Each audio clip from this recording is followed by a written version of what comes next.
Olá, rapaziada, aqui é o professor Jeová Canhete. Vamos falar hoje sobre o Brasil pré-colonial, né? Espero que você esteja aí na sua rotina de estudos, para que não perca contato com a matéria, né?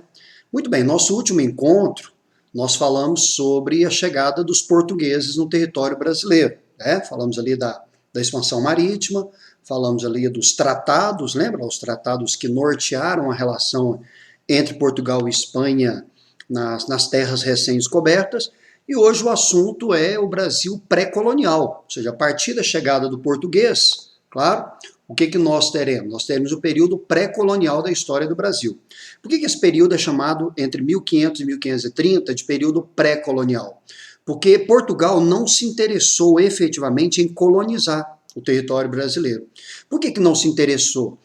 Havia por parte dos portugueses expectativas muito grandes em riquezas, principalmente metais preciosos. Né? Na concepção metalista dos portugueses, eles chegariam no Brasil. O Brasil, no imaginário português da época, o Brasil era uma espécie de paraíso, um paraíso de riquezas fáceis, um paraíso de metais preciosos, de maneira que quando eles chegam ao nosso território ali com o Cabral, e não detectam de imediato o ouro, a prata, a riqueza, aquilo que o motivara, né, que os motivaram, eles acabam perdendo o interesse no processo colonizador. Porque, veja bem, o Brasil na relação mercantilista, o Brasil não tem, pelo menos aparentemente, pelo menos essa é a impressão que os portugueses têm, o Brasil não tem nada a oferecer. Não há mercado consumidor, né? Nós temos aqui um território habitado por milhões de índios, de nações indígenas, e todas elas invariavelmente em estágios primitivos de desenvolvimento. Então, não há rotina de mercado consumidor, não somos mercados fornecedores de matéria-prima, tá? A relação que o índio tem com a terra e com a natureza não é de produção em larga escala. O índio tem uma relação pragmática, né, com a natureza. Ele precisa caçar, ele caça, ele não precisa, ele não caça, ele precisa pescar, ele pesca, ele não precisa, ele não pesca. Então, não paira no universo mental dos índios, né, das nações indígenas, essa noção de acumulação capitalista, que é típico, né, das sociedades ocidentais capitalistas. Então, não somos mercados fornecedor, não somos mercados consumidor, não temos, pelo menos não no formato que os portugueses imaginaram, os metais preciosos, e o comércio com as Índias era muito mais atrativo nesse momento. Então, a escolha não é muito difícil. Ou colonizar o Brasil, e isso implica gastos para a coroa, ou intensificar suas rotas com as Índias, e isso gera lucros de 5, 6, 10 mil%. Então, perceba que a escolha não foi muito difícil. Sendo assim, Portugal não efetiva, nesses 30 primeiros anos, não há por parte da coroa portuguesa a efetivação da colonização. Percebe? Por isso o período é chamado de pré-colonial. Como você está vendo aí, o Brasil fica num segundo plano, porque o comércio com as Índias é muito mais interessante. Tá certo até aqui? Muito bem. Agora, o fato de Portugal não ter colonizado o Brasil não implica dizer não ter explorado nenhuma possibilidade, nenhuma riqueza. Então, já de imediato, os portugueses deparam com a Mata Atlântica e com a abundância de pau-brasil, né? Uma árvore grandiosa, de uma madeira, de um tronco muito interessante para as embarcações, mas principalmente pela tintura, né? Pelo cerne da madeira. Você consegue extrair do cerne da madeira uma substância que ela permite o tingimento de tecidos na Europa, uma substância, né, uma espécie do farelo da madeira, do cerne da madeira, você extrai uma substância cor de brasa, avermelhada mesmo, essa é a característica da madeira, e essa substância levada para a Europa, para as manufaturas têxteis, elas são excelentes no tingimento dos tecidos, né? Então a madeira acaba tendo esse recurso, é uma madeira avermelhada, madeira cor de brasa, daí o nome Brasil, inclusive, porque o nome batizado, mesmo nome de batismo, feito pela Igreja Católica junto com a coroa portuguesa, foi Terra de Santa Cruz.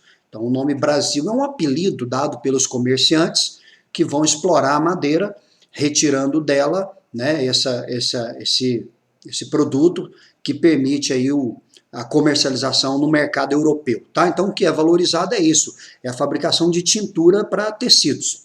Essa exploração ela é predatória, porque uma madeira como essa, uma árvore como essa, ela leva até um século para atingir a fase adulta, de maneira que se você corta uma árvore como essa e só daqui 100 anos, né? Essa relação, ela se dá, essa relação de exploração da madeira, ela se dá com a comunidade indígena. Os índios são usados como mão de obra nesse sentido. Essa mão de obra não é escrava, essa mão de obra não é assalariada. Essa relação de trabalho entre o português e o índio, nesse primeiro momento, ela é caracterizada pelo escambo. Escambo é uma relação baseada na troca da força de trabalho indígena por objetos manufaturados de baixo valor comercial. Então, em resumo, o índio vai adentrar a selva, vai cortar a madeira, vai trazer a madeira, vai embarcar a madeira e vai ganhar como pagamento, por assim dizer, espelhos, colares, machado, enfim, miçangas, coisas sem valor para o português, mas de altíssimo valor para o índio, porque, afinal de contas, essas comunidades indígenas estavam em estágios primitivos. Os índios não tinham chegado sequer à idade dos metais. Você pega uma comunidade indígena qualquer do Brasil nesse momento, e os instrumentos mais sofisticados eram de madeira, de osso, ou de pedra, de maneira que quando o índio entra em contato com uma lâmina de metal, é uma tecnologia absurda, né? Espantosa. E isso coloca abaixo, inclusive, do ponto de vista antropológico, aquela ideia do índio ingênuo, aquela ideia do índio, né, inocente. Não é verdade. É uma revolução tecnológica imediata. Você sai da fase da idade das pedras para a idade dos metais no estalar de dedos, né?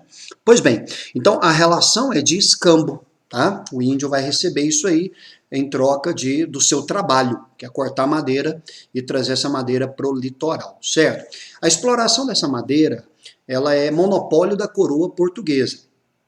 Como toda relação que você tem na colônia é monopólio da coroa portuguesa, da metrópole. Toda riqueza que você tiver na colônia, o monopólio de exploração dessa riqueza é da metrópole. No caso da madeira, apesar do rei deter esse monopólio, ele não vai atravessar o oceano com machado na mão para vir cortar madeira, né? Então o que ele faz? Ele transfere essa concessão para particulares. Ele privatiza essa atividade. É isso mesmo.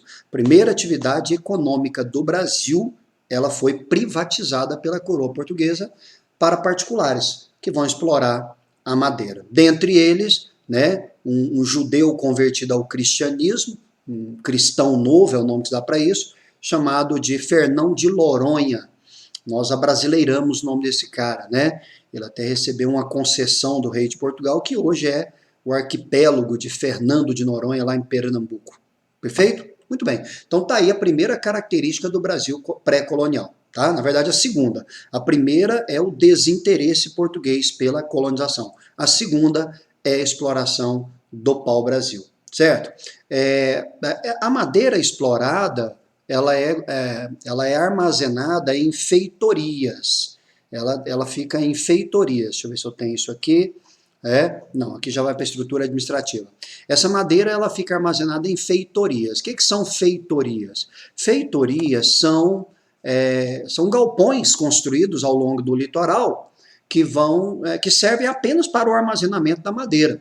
Tá? É um ponto de contato, é um entreposto para que as embarcações cheguem, atraquem ali no litoral, né, numa feitoria, num desses galpões, a madeira é embarcada e ela zarpa para a Europa, tá? Então, feitoria é só isso. É um entreposto, é um galpão construído ao longo do litoral para armazenar essa madeira. Não vai virar vila, não vai virar cidade, não é o primeiro núcleo de povoamento do Brasil, nada disso. Por quê? Porque a atividade ela é predatória. A partir do momento que acabou a madeira numa determinada região, acabou, não tem razão de você ter uma feitoria ali. Tá? Então, ela é predatória e ela é muito rápida, né? Exploração muito nômade até, tá? Ela migra de uma região para outra. Outra característica que marca o Brasil no período pré-colonial, uma terceira característica, a primeira é o desinteresse da coroa portuguesa pelo território, a segunda é a extração do pau-brasil. A terceira são as invasões estrangeiras, principalmente de ingleses e de franceses, espanhóis também e tal, mas principalmente ingleses e franceses. O que acontece?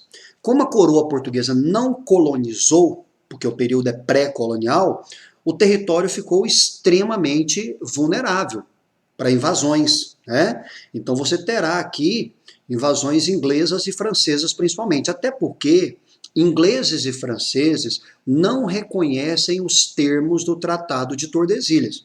Você se lembra lá do Tratado de Tordesilhas, que é esse tratado que você vê aqui no mapa, né? Você está vendo a linha vermelha aí, que separa o que é espanhol do que é português, né? No território brasileiro.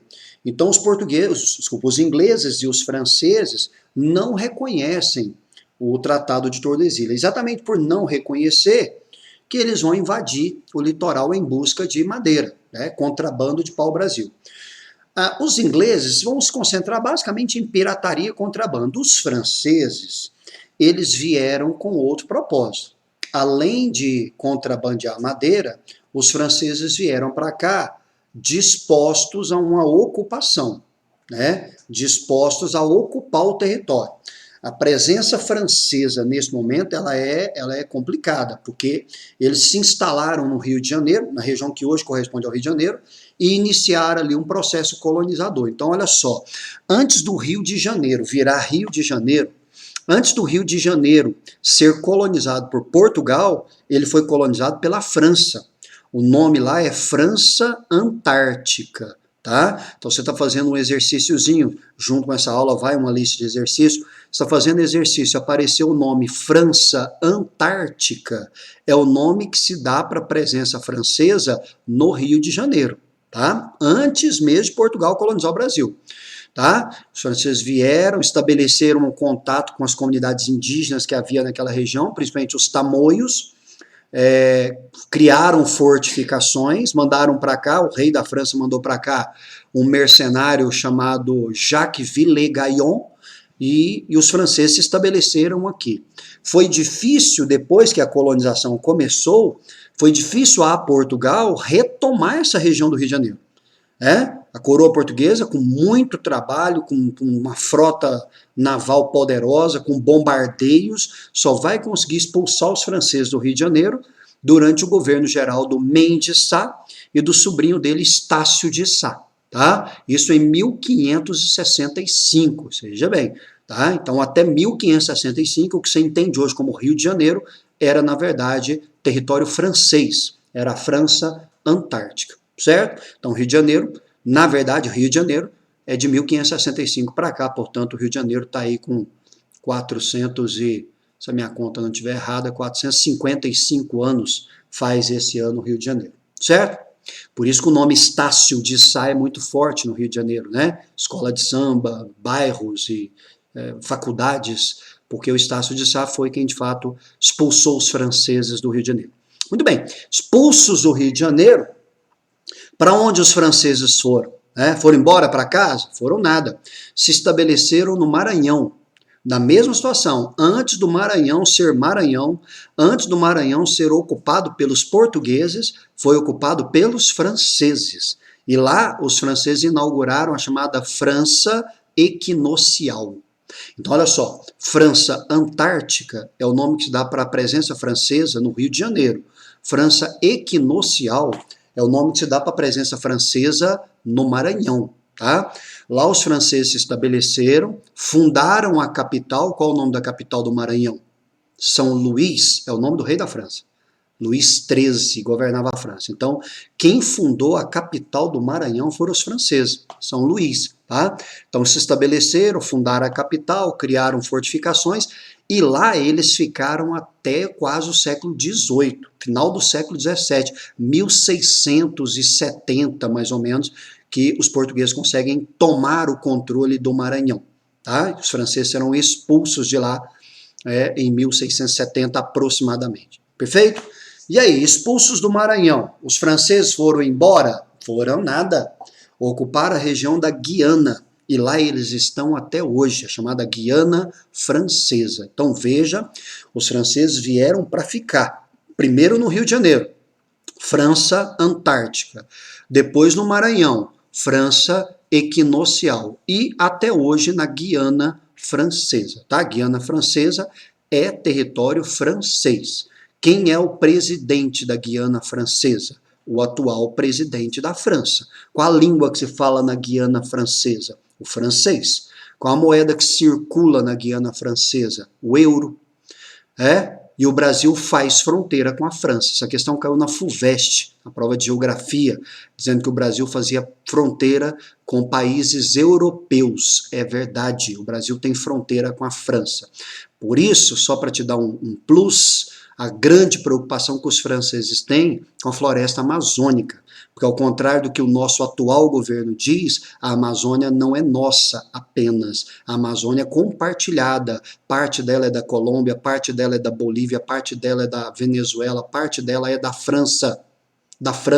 Chama Guiana Francesa. Perfeito? Lá eles estão até hoje. Muito bem, meninos. Isso encerra a nossa primeira aulinha do período pré-colonial, tá? Então, para a gente sintetizar, o que marcou o período? Primeiro, o desinteresse português pelo território. Segundo, a exploração de pau-brasil. Terceiro, as invasões estrangeiras com destaque para a invasão francesa. Tá certo? Façam os exercícios desse assunto e a gente volta a falar mais adiante. Um abraço para vocês, até a próxima.